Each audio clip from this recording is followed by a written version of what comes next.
All right, you guys, we're gonna calculate some transits once you understand how to read your natal birth chart.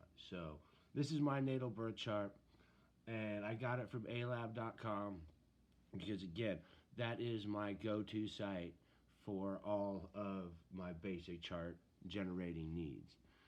So I'll shrink this down, and now, okay, we're gonna start. We're gonna remember my rising sign right there, the 24th degree of Gemini, because when you're calculating transits, that's what you're gonna start with first. Then you figure out what day you wanna calculate the transits for.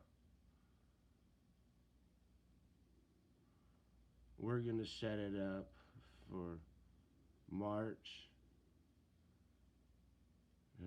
17th. Happy St. Patrick's Day, everybody out there. 2022. In my hometown, Bellingham, Washington. All right, that's the chart. That's the beginning chart for March 17th. You see how the 24th degree of Gemini is right there? We want to set it up so it's right there on the rising sign. So we're going to go back. I know we're going to want to adjust it a little bit earlier. Already done my research, so we're going to want to go to 11:15 a.m. And ooh, I was a little bit off. Go back.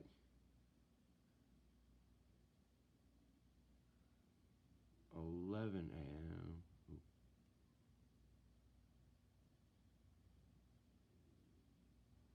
All right, you see how I was at 11:15 and the rising sign was right about there, and then I adjusted it to 11 and now the rising sign is about there. That's why birth time is so important. So now I'm going to keep going until I find, we'll say 8. I always break it down in half increments when I'm going, all right, there, 11:08 a.m. on March 17th. So this is my current transits. This is the current transits compared to my natal chart, and then I set them side by side and start comparing each individual planet. So let's start with the sun. The sun is in the 27th degree of Pisces. So I go over here to my chart. See right here, the 27th degree of Pisces. I make a mark and I put my sun there, and now I start analyzing the house placement and the relationship to other planets in that natal chart. As you can see, I have no planets in the 27th degree of Pisces, but it is in my 11th house. So I would get myself a transit book, and I would read the sun transiting the 11th house. Then you would go through all the other aspects.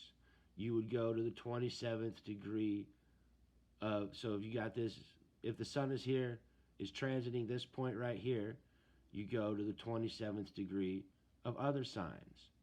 Oh, hey, right near my sun and my Mercury, and right near my midheaven, kind of close to my midheaven over there. This one won't be as powerful as this one, but because this is only 30 degree separation, it's pretty much the warming up for my birthday. It's when I'm going to start to feel, hey, your 40th birthday's coming up, and, you got to get a little energized for it. Then I would go to the moon. So the moon moves fast. The moon, remember, the moon is going to change 1 degree every couple of hours. So as of this time frame, it's in the 20th degree of Virgo. So I would go over here, the 20th degree of Virgo, and it would be transiting my 4th house. I would read moon transiting the 4th house, and it is not conjunct any planets there, So I would roll through the different aspects, looking in the 20th degree of each sign. The closest one I do have is my moon in the 16th degree of Capricorn right there, and that forms a trine. So that's usually a good, harmonious type feeling, and it should be a easier time emotionally for me. So you got to do that for all the planets. I start, Pluto takes a long time to get through each house. So I start with Pluto and work my way on in. I use the sun and the moon for more of the day to day and weekly and monthly personal individual transit energies. And then Mars and Venus are your relationships and your actions. Jupiter and Saturn are your philosophies and education and business career type stuff. And then the outer planets, Uranus, Neptune, and Pluto, those take a long time. Those are like catalysts that wait for the other planets to line up. And when I do a further transit video, I'll explain those a little bit better. So for right now, again, go get a copy of my book. I can't show it to you right now because I'm using it as a stand for my iPad video. But The Circus in My Head, A Madman's Path to Astrology, available on Amazon.com. Go ahead and get it and subscribe to my videos, and I'll keep making more. Bye.